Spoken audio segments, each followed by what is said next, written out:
بسم اللہ الرحمن الرحیم۔ بسم اللہ الرحمن الرحیم۔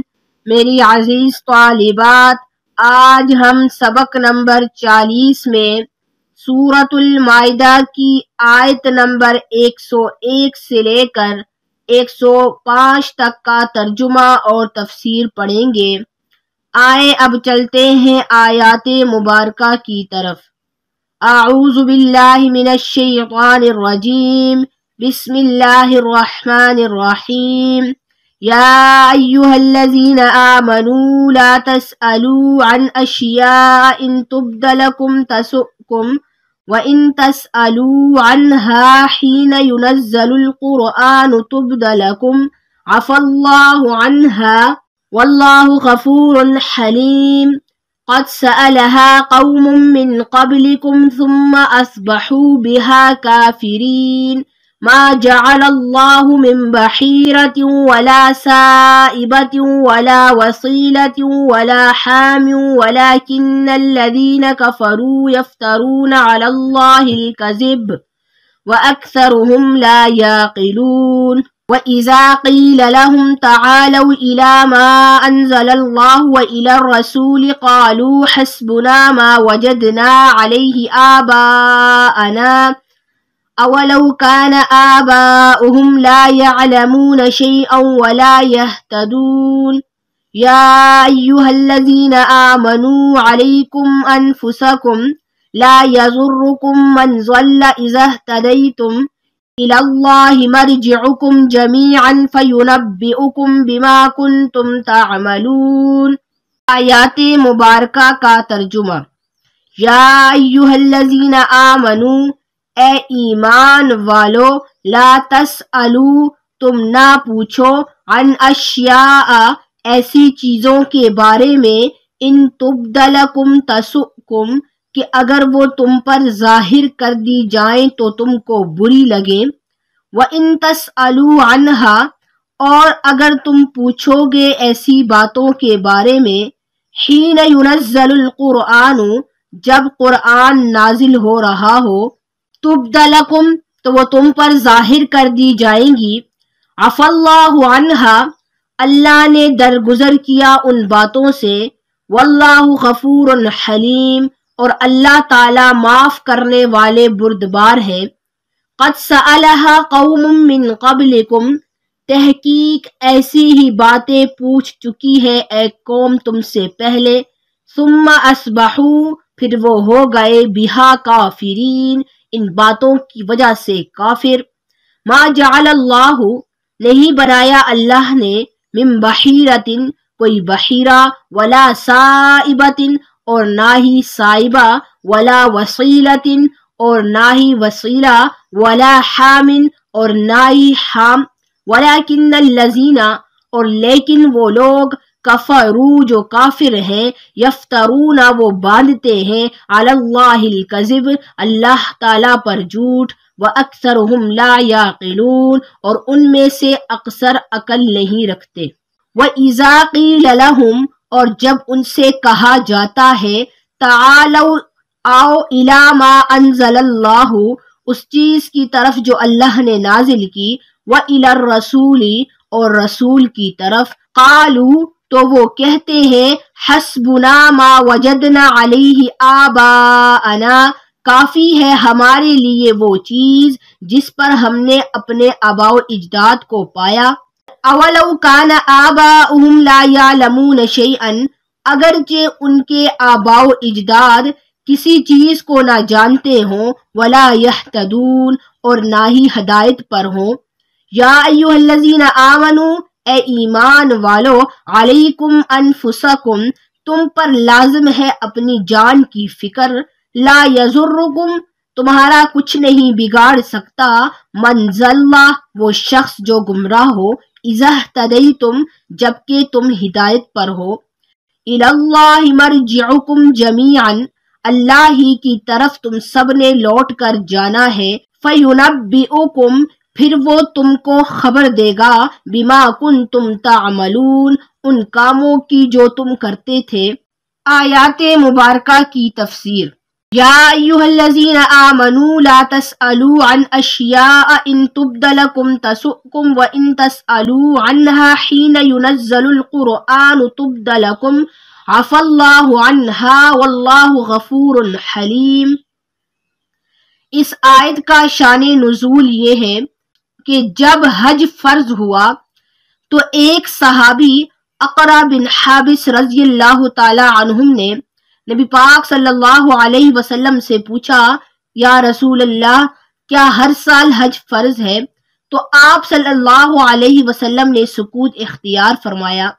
اس صحابی نے پھر یہی سوال کیا تو آپ صلی اللہ علیہ وسلم نے پھر سکوت اختیار فرمایا۔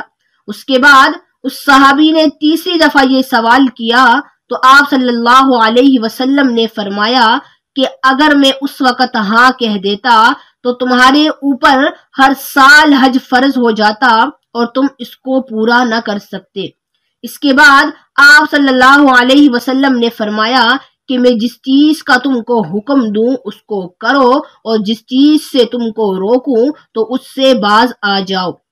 اور اسی طرح ایک اور حدیث میں آتا ہے کہ ایک دفعہ آپ صلی اللہ علیہ وسلم منبر پر تشریف لائے اور آپ صلی اللہ علیہ وسلم نے فرمایا تم جو بھی مجھ سے سوال کرو گے میں اس کا تمہیں جواب دوں گا۔ تو ایک شخص نے کہا، یا رسول اللہ میرا باپ کون ہے؟ تو آپ صلی اللہ علیہ وسلم نے فرمایا کہ تمہارا باپ فلاں ہے۔ حاصل کلام یہ ہے کہ اس آیت کے اندر اہل ایمان کو یہ ہدایت دی گئی ہے کہ ایسے بے جا اور فضول سوال نہ کرو کہ جن کی وجہ سے تم مشقت میں پڑ جاؤ یا تمہارے راز فاش ہو جائے۔ قد سألها قوم من قبلكم ثم اصبحوا بها کافرین، یعنی اللہ رب العزت فرماتے ہیں کہ پہلے قوموں کی بھی یہ عادت تھی کہ وہ اپنے انبیاء علیہم السلام کی بات ماننے کے بجائے بے جا اور فضول سوال کرتے تھے، اور قرآن پاک نے یہ بات واضح فرما دی ہے کہ بنی اسرائیل گائے کے بارے میں طرح طرح کے سوالات کر کے مشقت میں پڑے۔ تو اس سے معلوم ہوا کہ بے جا سوال کرنے والوں کا انجام بہت برا ہے، اس لیے چاہیے کہ بے جا اور فضول سوال کرنے کے بجائے اللہ کے احکام کی تعمیل کرنی چاہیے۔ ما جعل اللہ من بحیرۃ ولا سائبۃ ولا وصیلۃ ولا حام ولکن الذین کفروا یفترون علی اللہ الکذب واکثرهم لا یعقلون۔ پچھلی آیات میں ان چیزوں کا بیان تھا جو اللہ تعالیٰ نے حرام کی تھی، اور اب اس آیت کے اندر ان چیزوں کا بیان ہے جو مشرکین مکہ نے اپنے اوپر خود حرام کی تھی۔ تو اب اللہ رب العزت نے اس آیت کے اندر 4 چیزوں کا بیان کیا ہے۔ نمبر 1 بحیرہ۔ بحیرہ وہ جانور ہے جس کے دودھ کو مشرکین مکہ اپنے بتوں کے نام پر وقف کر دیتے تھے اور خود اس کا دودھ نہیں پیتے تھے۔ نمبر 2 سائبہ۔ سائبہ وہ جانور ہے جس کو مشرکین مکہ اپنے بتوں کے نام پر وقف کر دیتے تھے اور اس سے سواری اور بوجھ اٹھانے کا کام نہیں لیتے تھے اور نہ ہی اس کا دودھ استعمال کرتے تھے۔ نمبر 3 وسیلہ۔ وسیلہ وہ اونٹنی ہے جو مسلسل مادہ بچہ جنے اور درمیان میں نر بچہ پیدا نہ ہو، تو مشرکین مکہ اسے بھی اپنے بتوں کے نام پر وقف کر دیتے تھے اور اس سے کوئی کام نہیں لیتے تھے۔ نمبر 4 حام۔ حام یعنی وہ اونٹ جو ایک خاص عدد میں جفتی کر چکا ہو، تو مشرکین مکہ اسے بھی اپنے بتوں کے نام پر وقف کر دیتے تھے، نہ ہی اس کا گوشت کھاتے تھے اور نہ ہی اس سے کوئی اور کام لیتے تھے۔ تو اللہ رب العزت نے ان چیزوں کے بارے میں فرمایا ہے کہ یہ چیزیں ہم نے ان پر حرام نہیں کی تھی، بلکہ یہ ان کی گڑھی ہوئی جھوٹی کہانیاں ہیں اور وہ اللہ رب العزت پر افترا باندھتے ہیں۔ وَإِذَا قِيلَ لَهُمْ تَعَالَوْا إِلَى مَا أَنزَلَ اللَّهُ وَإِلَى الرَّسُولِ قَالُوا حَسْبُنَا مَا وَجَدْنَا عَلَيْهِ آبَاءَنَا أَوَلَوْ كَانَ آبَاؤُهُمْ لَا يَعْلَمُونَ شَيْئًا وَلَا يَهْتَدُونَ۔ اس آیت میں مشرکین مکہ کی جاہلانہ تقلید کا بیان ہے کہ جب ان سے کہا جاتا کہ اللہ اور اس کے رسول کے بتائے ہوئے احکام کی پابندی کرو تو وہ بدبخت اطاعت کرنے کے بجائے یہ جواب دیتے کہ یہ کوئی نئی چیز نہیں ہے بلکہ یہ ہمارے آباء و اجداد کا رسم و رواج اور طریقہ ہے اور نسل در نسل ہمارا یہی مذہب چلا آ رہا ہے، لہٰذا ہم انہی ہی کی پیروی کریں گے اور ہمارے لیے یہی کافی ہے۔ تو اس آیت کے اندر اللہ رب العزت نے انہیں جواب دیا ہے کہ اے بے وقوفو، اپنے آباء و اجداد کی پیروی کرنے سے پہلے تم ذرا یہ تو دیکھو کہ تمہارے آباء و اجداد سیدھے راستے پر تھے یا نہیں۔ ہو سکتا ہے کہ وہ غلط راستے پر ہوں کیونکہ وہ بھی تمہاری طرح انسان تھے، لیکن اس کے باوجود تم ان کی اندھی تقلید کر رہے ہو، تو اس سے معلوم ہوتا ہے کہ تم کان اور آنکھیں رکھنے کے باوجود بھی اندھے اور بہرے ہو۔ یا ایھا الذین آمنوا علیکم انفسکم لا یضرکم من ضل اذا اہتدیتم الی اللہ مرجعکم جمیعا فینبئکم بما کنتم تعملون۔